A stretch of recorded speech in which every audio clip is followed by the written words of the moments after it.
ఆసక్తికర పరిణామం ఏదంటే ఇండియా, పాకిస్తాన్, చైనాలతో కలిసి అమెరికాకు వ్యతిరేక వైఖరి తీసుకుంది.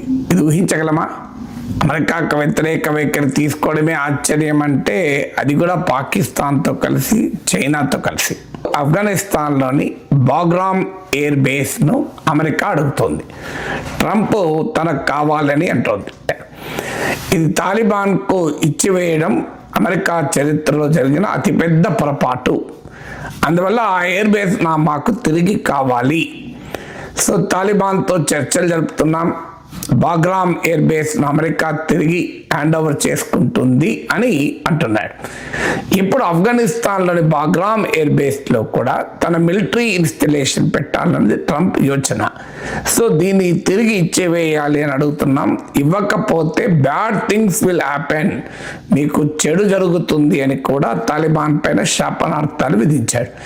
తాలిబాన్ వాళ్ళు వెంటనే రెస్పాండ్ అయ్యాడు. 1 ఇంచు కూడా ఆఫ్ఘాన్ టెరిటరీని వదిలివేసే ప్రసక్తే లేదు, మాతో ఎవరు చర్చలు జరపడం లేదు, ఇలా ఈ రకంగా కొంతమంది అల్లరి చేస్తున్నారు, some people are making noise అంటూ ట్రంప్ పైన తాలిబాన్ విరుచుకుపడింది. అక్కడితో ఆగకుండా మరోసారి అమెరికాతో యుద్ధానికైనా సిద్ధమే అని హెచ్చరించింది.